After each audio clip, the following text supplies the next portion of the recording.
আসসালামু আলাইকুম। Technique easy এডুকেশনের পক্ষ থেকে সকলকে আন্তরিক শুভেচ্ছা ও অভিনন্দন জানিয়ে শুরু করছি। আমি মনুল ইসলাম চলে আসলাম তোমাদের অর্থাৎ নবম এবং দশম শ্রেণীর এবং যারা 2026 সালের মানবিক বিভাগের এসএসসি পরীক্ষার্থী আছো তাদের জন্য। আমি মূলত তোমাদের তৃতীয় অধ্যায় নিয়ে আলোচনা করতেছি। এর আগে আমরা টাইপ 1, 2, 3 শেষ করছি, এখন আমরা টাইপ 4 নিয়ে আলোচনা করব। তো চলো আমরা টাইপ 4-এ দেখি কোন কোন এমসিকিউগুলো মোস্ট ইম্পর্টেন্ট। ওকে, এরপর দেখো টাইপ 4-এর 41 দিয়ে শুরু। ঠিক আছে, দেখো বলছে যে কোন স্বাধীনতা সমাজে বিশৃঙ্খলা সৃষ্টি করে। বলছে যে কোন স্বাধীনতা সমাজে বিশৃঙ্খলা সৃষ্টি করে থাকে। সামাজিক স্বাধীনতা। সামাজিক স্বাধীনতার ফলে সমাজে বিশৃঙ্খলা সৃষ্টি করতে পারে না। রাজনৈতিক স্বাধীনতা এটাও না, অর্থনৈতিক স্বাধীনতা এটাও না, সীমাহীন স্বাধীনতা। অবশ্যই এটা সীমাহীন স্বাধীনতা। কেন বলো তো?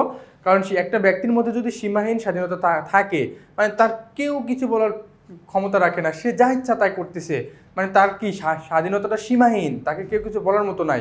তাহলে সীমাহীন স্বাধীনতা যদি কোনো ব্যক্তির মধ্যে থাকে তাহলে সে ব্যক্তি সমাজে কি বিশৃঙ্খলার সৃষ্টি করতে পারে। ঠিক আছে, এরপরে দেখো বলছে অন্যর ক্ষতি না করে নিজের ইচ্ছা অনুযায়ী নির্দিষ্ট সীমার মধ্যে কাজ করাকে। বলছে অন্যর ক্ষতি না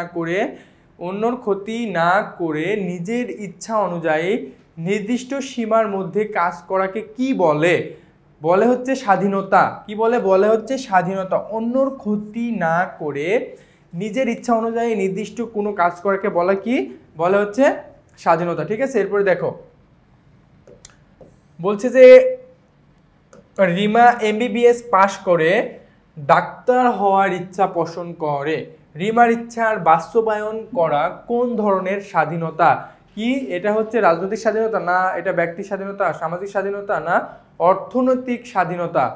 বলছে যে রিমা এমবিবিএস পাশ করে ডাক্তার হওয়ার ইচ্ছা পোষণ করে। রিমার ইচ্ছার বাস্তবায়ন করা কোন ধরনের স্বাধীনতা? এটা হচ্ছে খ নম্বর হবে, এটা হচ্ছে ব্যক্তি স্বাধীনতা। ঠিক আছে, তার নিজের এটা ইচ্ছা অনুযায়ী সে বলতো। এখানে অর্থনৈতিক স্বাধীনতা হবে না, কারণ এটা কি অর্থনৈতিকের সাথে কোনো ইনভলভ? দেখো তো। তারপরে দেখো সামাজিক স্বাধীনতা না, এটা সামাজিক স্বাধীনতা, সে কি হবে, সমাজ কি তার উপরে কোনো দায়বদ্ধ রাখতে পারে না। তারপর রাজনৈতিক স্বাধীনতা, সে কি ভোট করতেছে না কি নির্বাচন করতেছে যে এটা রাজনৈতিক স্বাধীনতা হবে। এটা হচ্ছে ব্যক্তি স্বাধীনতা, মানে আমি কি হতে চাচ্ছি এটা সম্পূর্ণ আমার নিজের এখতিয়ার। আমি কি, আমি জজ হব, ব্যারিস্টার হব, না আমি বড় উকিল হব, না এমবিবিএস ডাক্তার হব, না আমি কৃষক হব, এটা সম্পূর্ণ আমার নিজের অভিপ্রায় বা আমার নিজের ইচ্ছা। ঠিক আছে, তাহলে এটা কি? এটা হচ্ছে ব্যক্তি স্বাধীনতা হবে। একজন ব্যক্তি স্বাধীনতার ফলে একটা ব্যক্তি কি করতে পারে? তার পেশা ইচ্ছা মতো সে বেছে নিতে পারে। ঠিক আছে, এটার আনসার হবে হচ্ছে খ। এরপরে দেখো 44 নাম্বারটা দেখো, ধর্মচর্চা ব্যক্তির কোন ধরনের? ধর্মচর্চা ব্যক্তির, খেয়াল করো, ধর্মচর্চা ব্যক্তির কোন ধরনের স্বাধীনতা? ব্যক্তি স্বাধীনতা, রাজনৈতিক স্বাধীনতা, সামাজিক স্বাধীনতা, অর্থনৈতিক স্বাধীনতা? এটাও ব্যক্তি স্বাধীনতা। একটা ব্যক্তি চাইলে যে কোনো ধর্ম হতে পারে। সে যদি মুসলিম হতে পারে, অবশ্যই মুসলিম ধর্মাবলম্বীকে সে সাপোর্ট দিবে। সে যদি হিন্দু হয় তাহলে সে হিন্দু ধর্ম তার বুকে ধারণ করবে।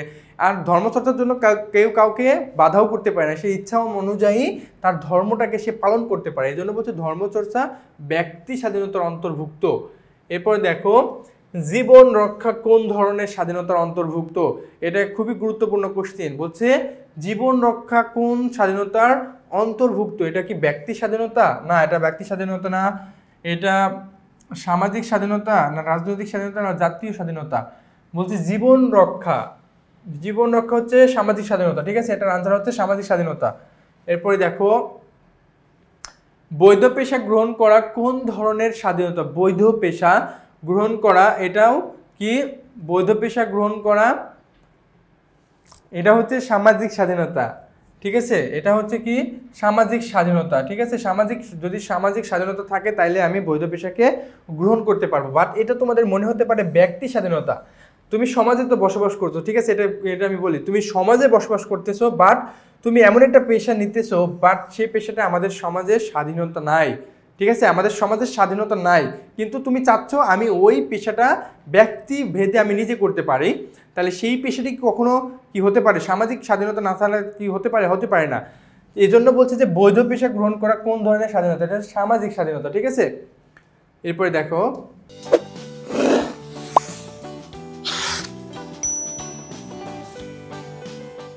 ফারহান শহরে এক খণ্ড জমি ক্রয় করে সেখানে একটি বিল্ডিং নির্মাণ করে পরিবার নিয়ে সুখে শান্তিতে বসবাস করছে। সে কোন ধরনের স্বাধীনতা ভোগ করছে? কি ফারহান শহরে এক খণ্ড জমি নিয়ে ক্রয় করে বসবাস করছে, সে সেখানে কি কি স্বাধীনতা ভোগ করছে? সে সেখানে সামাজিক স্বাধীনতা ভোগ করছে। সে সেখানে কি সামাজিক স্বাধীনতা ভোগ করছে। ঠিক আছে। সমাজে বসবাসকারী মানুষের অধিকার রক্ষার জন্য কোন স্বাধীনতার প্রয়োজন? সমাজে বসবাসকারী মানুষের বসবাস করার জন্য এটা সামাজিক স্বাধীনতা প্রয়োজন। ঠিক আছে। এরপরে দেখো সামাজিক স্বাধীনতার উদাহরণ কোনটি? সামাজিক পারিবারিক গোপনীয়তা রক্ষা করা, যোগ্যতা অনুযায়ী পেশা গ্রহণ, জীবন রক্ষা করা, না ধর্মচর্চা করা? বলছে সামাজিক স্বাধীনতা জীবন রক্ষা করা। জীবন রক্ষা করা হচ্ছে সামাজিক স্বাধীনতার উদাহরণ।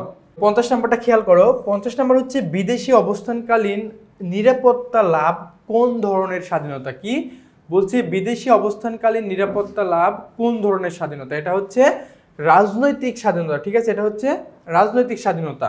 এরপরে দেখো ক রাষ্ট্রটি অন্য যে কোনো রাষ্ট্রের নিয়ন্ত্রণ মুক্ত এবং স্বাধীনভাবেই যে কোনো সিদ্ধান্ত নিতে পারে। ক রাষ্ট্রটির সাথে স্বাধীনতার কোন রূপটির সাদৃশ্য রয়েছে? বলছে কি ক রাষ্ট্রটি অন্য যে কোনো রাষ্ট্রের নিয়ন্ত্রণ মুক্ত এবং স্বাধীনভাবে যে কোনো সিদ্ধান্ত নিতে পারে। ক রাষ্ট্রটির সাথে স্বাধীনতার কোন স্বাধীনতার হচ্ছে রাজনৈতিক স্বাধীনতা না, সামাজিক স্বাধীনতা এটাও না, এটা হচ্ছে জাতীয় স্বাধীনতা। ঠিক আছে, এটা হচ্ছে জাতীয় স্বাধীনতা, এটা হচ্ছে ভুল। ওকে, এরপর আমরা দেখি নেক্সট 51 নম্বরে যাই।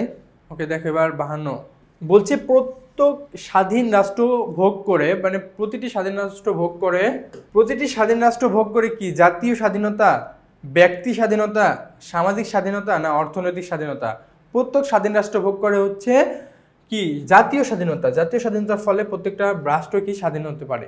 এবার দেখে যেখানে আইন থাকে না সেখানে স্বাধীনতা থাকতে পারে না। উক্তিটি কার? এই উক্তিটি হচ্ছে যেখানে আইন থাকে না সেখানে জন লকের। যেখানে কোনো আইন নেই সেখানে কোনো স্বাধীনতা থাকতে পারে না।